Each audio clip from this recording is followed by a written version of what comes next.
안녕하십니까.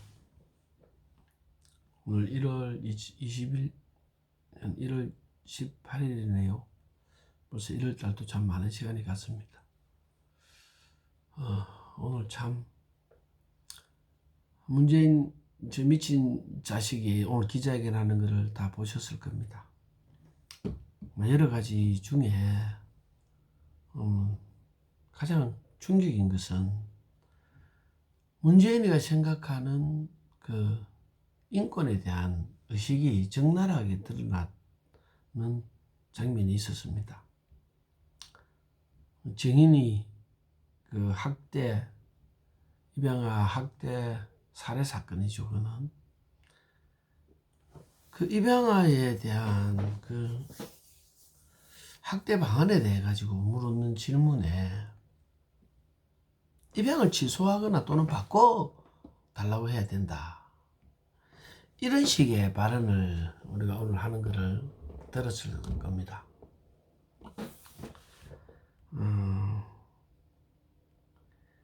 기자가 이렇게 물었습니다. 최근 16개월 아이가 양부모에게 학대를 당하다 숨졌다. 이런 아동학대 악순환을 막을 해법이 있느냐? 이렇게 질문을 했습니다. 그러니까 문재인이가 답이 그동안 있었던 사건에 대해 우리가 교훈 삼아 확실한 대책을 마련하겠다. 이렇게 하면서 시스템이 참 필요하다. 그리고 전문성 있는 공무원, 아동학대 전담 공무원이 필요해서 대폭 늘리겠다. 대만에 공무원 17만 2천명까지입니까? 아직 한 8만 명 가까이 더 늘려야 되는 숫자가 있으니까 대부분 그렇게 말하죠. 그러면서 이렇게 답을 했습니다. 입양 부모의 경우에도 마음이 변할 수 있기 때문에 일정 기간 안에는 입양을 다시 취소한다든지 또는 여전히 입양하고자 하는 마음은 강하지만 아이와 맞지 않는다고 할 경우 입양 아동을 바꾼다든지 하는 방식으로 입양 자체는 위축시키지 않고 활성화하면서 입양아를 구할 수 있는 대책이 필요하다고 본다. 국회에 법안이 제출돼 있기에 국회와 협의해서 필요한 대책들을 조기에 마련하도록 하겠다. 이렇게 답했습니다.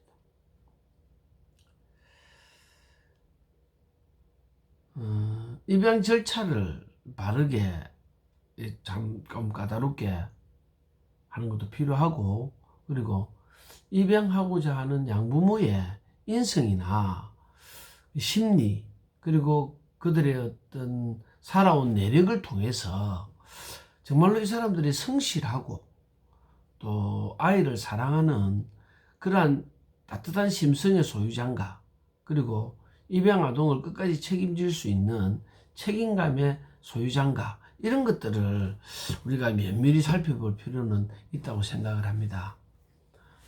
과거에 학교 다닐 때부터 우리가 어디 취직을 할 때도 보면 옛날에 이제 봉해진 그 고등학교 그 생활기록부 같은 게 있잖아요. 대학교 입학을 할 때도 보면 생활기록부는 고등학교 딱 그 테이프로 탁 봉인을 해가지고 뜯어보도록 학생들이 혹시 이제 그런 거를 보고 뜯어보도록 이제 제출을 합니다. 초등학교에서 중학교 갈 때, 중학교에서 고등학교 갈 때 이렇게, 또 고등학교에서 대학교 갈 때도 그렇게 가요. 그리고 또 그 어떤 회사에서는 고등학교 생활기록부, 대학 학점, 우리가 옛날에 한 30여 년 전에 입사를 할 때 시험을 쳐서 이제 회사에 서류를 낼 때 보면 대학교 성적 증명서 이런 거는 당연하고 졸업 증명서 이렇게 내고, 또 어떤 회사에서는 보면 고등학교 그 생활기록부 그걸 요구하는 데도 있었습니다. 왜냐? 초등학교, 중학교 때는 대부분이 다 그렇지만 고등학교 때는 특별히 중요하죠. 우리 인격이 형성되고 교우관계가 형성되고, 그리고 또 대학을 준비하는 과정 속에서 얼마나 인생에 대한 자기 책임감이 강한가, 이런 것들을 살펴보기 위해서 생활기록부를 봅니다. 마찬가지로 입양을 하는 데 있어서는 당연히 그런 게 부모의 어떤 인성에 관한 파악이 먼저 돼야 되지 않겠습니까?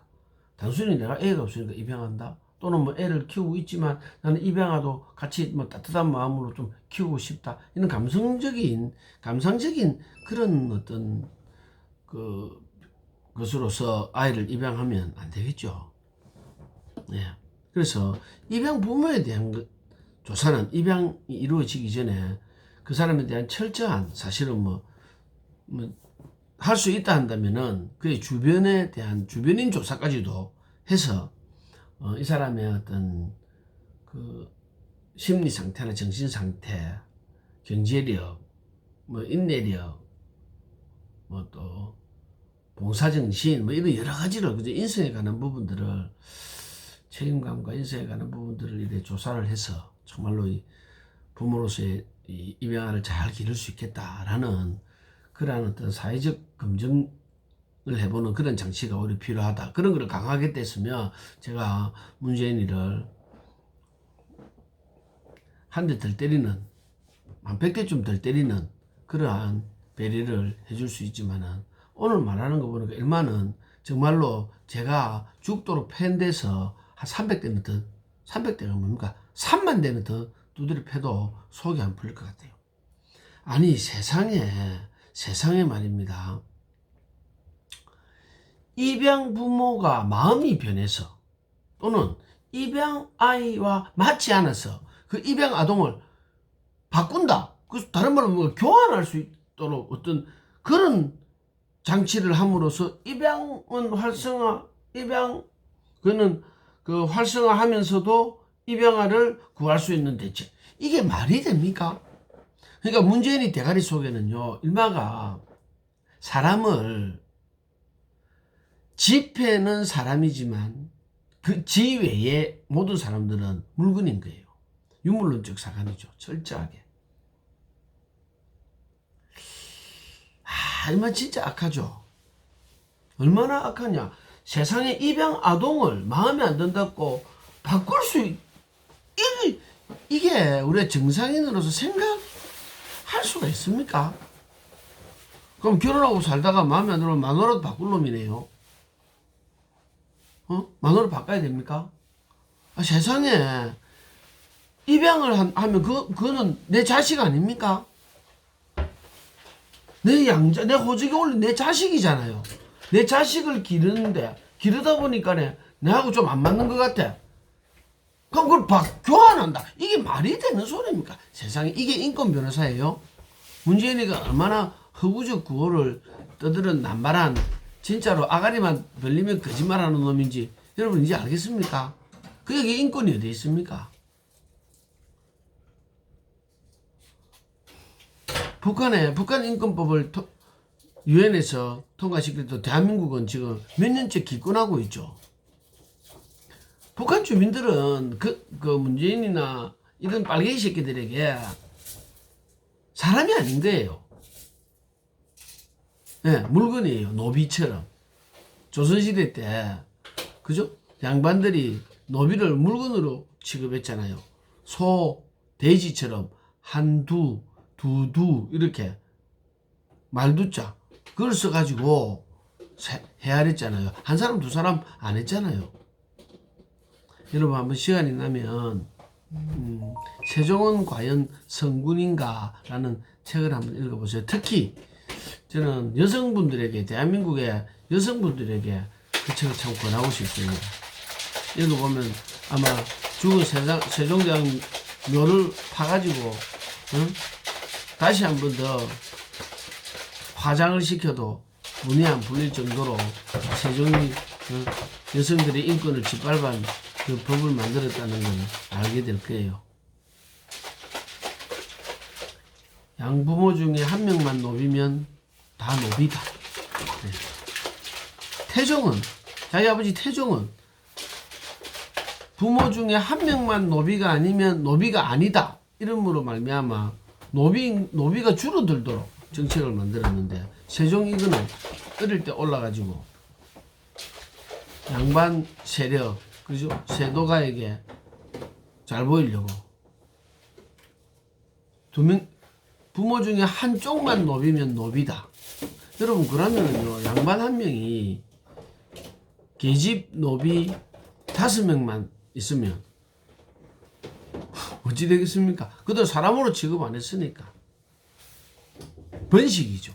노비 번식. 그렇게 사실은 양반들이 조선시대 때 그 무노동, 무임금, 노동력 착취를 했단 말입니다. 그러다가 하면은 이제 노비 팔고, 그죠? 기가 찬 그 조선입니다. 그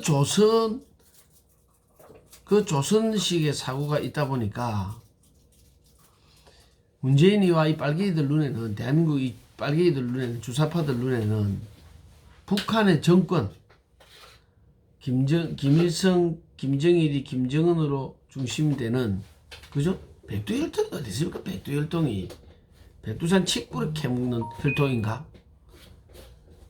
저거 말로는 그렇게 허구적인 것을 만들어서 그들만이 사람이고, 북한의 전 사람들은, 북한 주민들은 노비잖아요, 노비. 무노동, 무임금. 그죠? 그러한 생각을 갖고 있으니까 북한 주민에 대한 인권이 성립이 되겠습니까?